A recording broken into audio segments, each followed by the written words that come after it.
तो अब हम पढ़ने वाले हैं न्यूट्रिशन इन प्लांट्स। जैसे कि हर ऑर्गेनिज्म को अपना खाना बनाने के लिए कोई ना कोई मोड तो लेना ही पड़ता है, कोई ना कोई प्रोसेस करना ही पड़ता है। उसी तरीके से प्लांट्स जो प्रोसेस करते हैं वो है फोटोसिंथेसिस, है ना। फोटोसिंथेसिस का मीनिंग होता है प्लांट्स जब कार्बन डाइऑक्साइड को और वाटर को यूज करते हैं in the presence of chlorophyll and sunlight, और उसके बाद जो अपना खाना प्रिपेयर करते हैं उस प्रोसेस को हम लोग कहते हैं फोटोसिंथेसिस।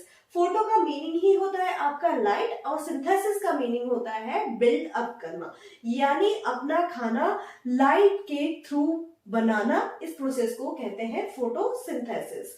क्लियर हो गया।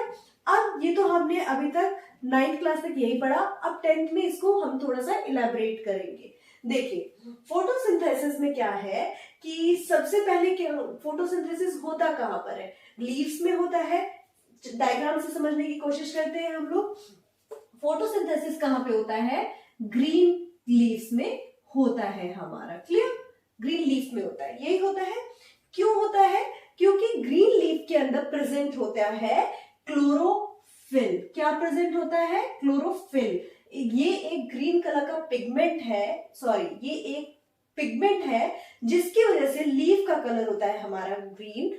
और क्लोरोफिल जो है वो कहां पाया जाता है? वो प्लांट सेल के हमारे क्लोरोप्लास्ट के अंदर पाया जाता है। प्लांट सेल के अंदर होता है क्लोरोप्लास्ट, क्लोरोप्लास्ट के अंदर पाया जाता है क्लोरोफिल। क्लियर? अगर आपका क्वेश्चन आता है कि प्लांट सेल के अंदर कौन सा ऑर्गेनल्स पाया जाता है, तो क्या आंसर देंगे आप लोग?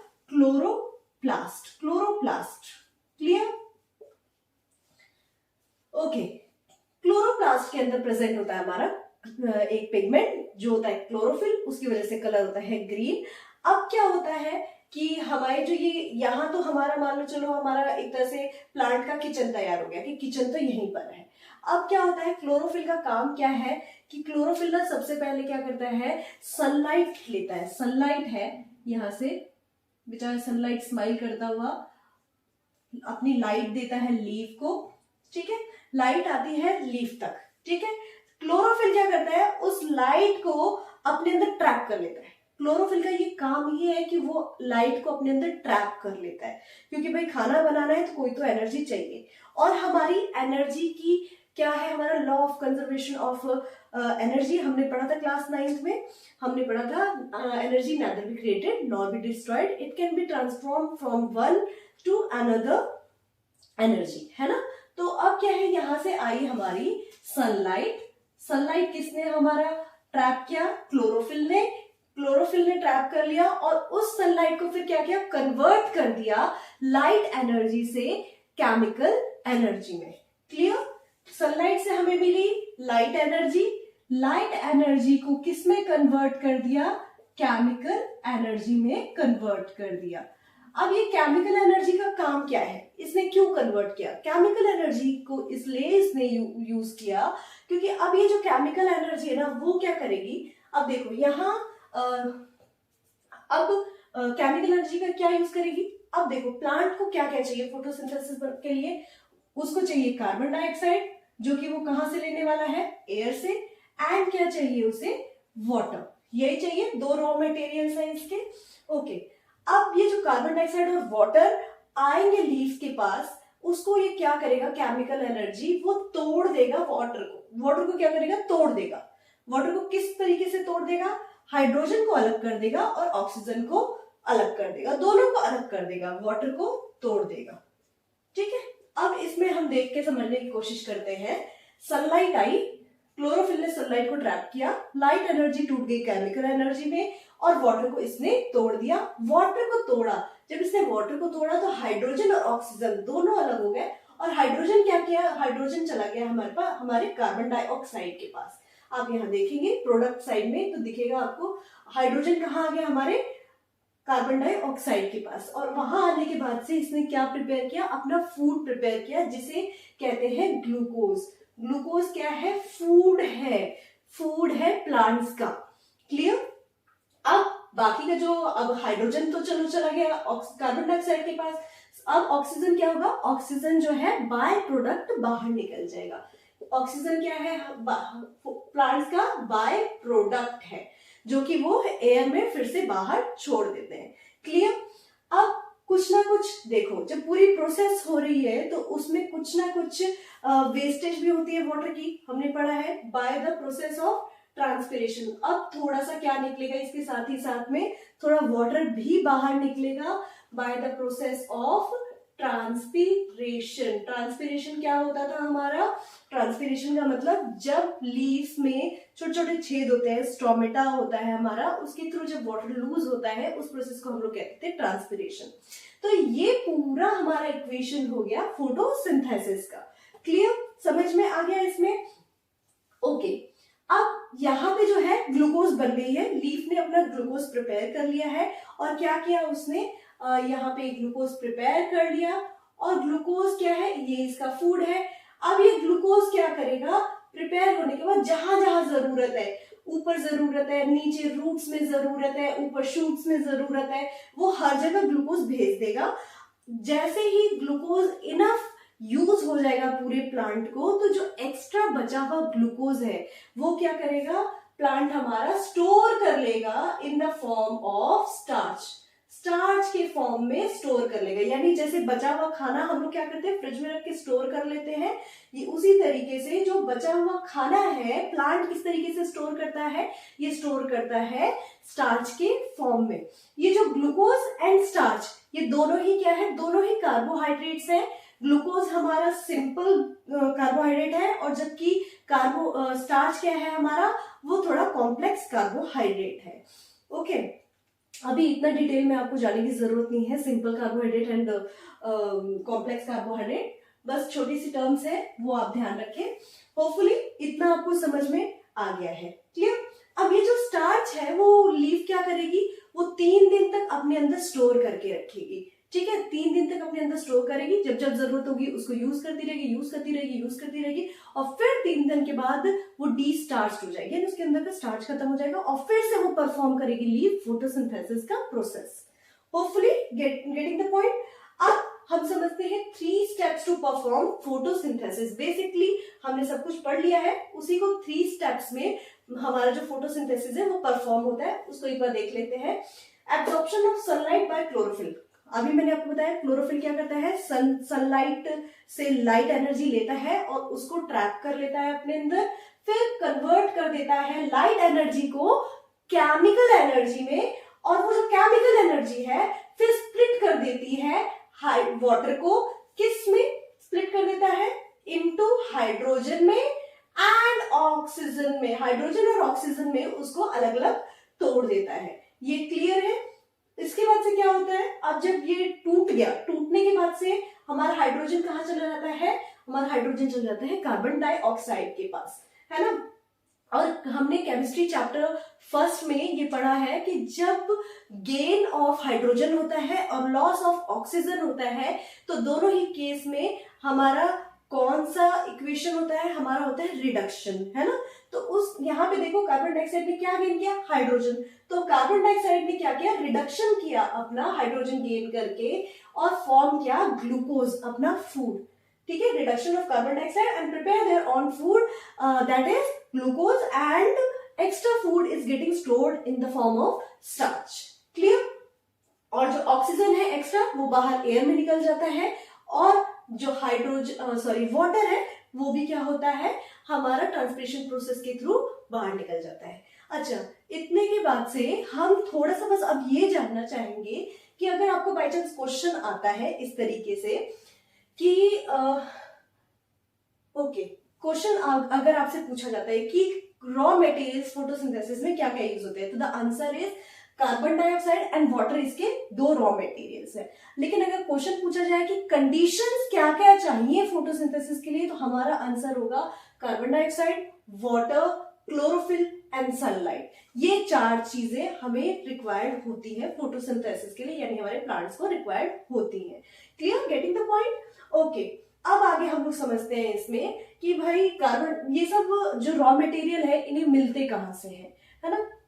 देखो सबसे पहले वाटर जान लेते हैं। वाटर कहाँ से मिलता है प्लांट को? वाटर ऑब्वियस सी बात है सॉइल से मिलता है ना, बचपन से पढ़ा है। सॉइल से वाटर लेता है रूट। रूट में होते हैं जाइलम वेसल्स, यानी पाइप लाइक एक स्ट्रक्चर होता है जिसको जाइलम वेसल बोला जाता है, और वहां से रूट के थ्रू हमारे जो प्लांट्स हैं वो वाटर लेते हैं। ठीक है, क्यों वाटर लेते हैं? क्योंकि सॉइल में ही बहुत सारे न्यूट्रिएंट्स होते हैं, जैसे कि नाइट्रोजन, मैग्नीशियम, आयरन और फास्फोरस, पोटेशियम, और ये सब कहाँ से लेता है? वो सब कुछ सॉइल से लेता है, क्योंकि वो डायरेक्ट नहीं यूज कर सकता। अभी हमने कहा ना कि वो इनऑर्गेनिक सब्सटेंसेस को यूज करता है, तो वो डायरेक्ट यूज नहीं कर सकता। तो वो सिंपल इनऑर्गेनिक सब्सटेंसेस को यूज करने के लिए जब वो वाटर में सॉल्यूबल हो जाते हैं इनऑर्गेनिक सब्सटेंसेस, तभी वो यूज कर पाता है। तो वो सारी चीजें कहाँ से लेता है? सॉइल से यूज करता है। वाटर कहाँ से मिलता है? सॉइल से।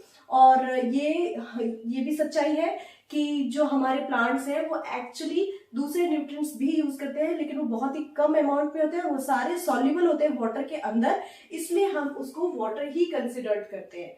सो hopefully you are getting the point. Next आता है कार्बन डाइऑक्साइड। कार्बन डाइऑक्साइड कैसे मिलता है? देखिए, लीफ में क्या होते हैं? छोटे छोटे छेद होते हैं जिन्हें कहा जाता है स्टोमेटा। क्लियर? स्टोमेटा कहा जाता है। स्टोमेटा क्या हमने पढ़ा भी है क्लास 7th में कि स्टोमेटा का शेप कैसा होता है? कुछ बीन्स टाइप का शेप होता है। ओके, बीन्स टाइप का शेप होता है ना, कुछ इस तरीके का, है ना। और ये इतने छोटे होते हैं कि हमें खुली आंखों से तो दिखाई भी नहीं देंगे। कुछ इस तरीके का शेप होता है, थोड़ा ऊपर थोड़ा, मतलब बन गया, बस आप समझ लेना। ओके, इसके बाद से ये स्टोमेटा क्या करता है? एक्सचेंज करता है गैसेस का। अब ये देख लेते हैं कि किस तरीके से एक्सचेंज करता है, क्योंकि बोर्ड में क्वेश्चन ऑलरेडी पूछा जा चुका है, ये क्वेश्चन आ चुका है बोर्ड में ऑलरेडी। तो देखिए क्या होता है कि टाइनी पोर्स होते हैं, उन्हें हम कहते हैं स्टोमेटा, जो लीफ के अंदर प्रेजेंट होते हैं, है ना। ओके, अब उसका शेप क्या होता है? कुछ बीन्स टाइप का शेप होता है, बीन्स जैसा शेप होता है इसका। मैं एक डायग्राम पहले बना लेना चाहूंगी इधर।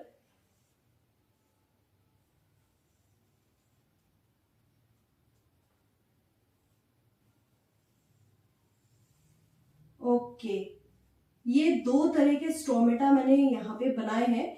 ये देखिए, ये है हमारा क्लोज स्टोमेटा और ये है हमारा open stomata. Clear? Closed stomata and this is open stomata. देखिए, क्वेश्चन कभी भी आपके एग्जाम में आते हैं वो ध्यान से पढ़िएगा कि स्टोमेटा बनाने को बोला गया है कि ओपन स्टोमेटा का डायग्राम कहा गया है या फिर क्लोज स्टोमेटा का डायग्राम कहा गया है, तो प्लीज वही बनाइएगा। अब क्या होते हैं? स्टोमेटा में होते हैं, this is the shape of stomata. अब ये इसके साथ में जो दो बीन्स लाइक शेप है, इसे हम लोग कहते हैं गार्ड सेल। क्लियर? इसे हम लोग कहते हैं guard cell.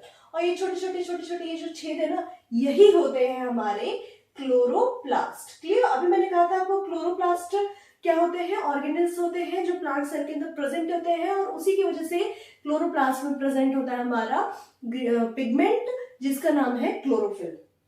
Okay, clear? Okay, this is what? This is my open stomata. This is open stomata. Clear?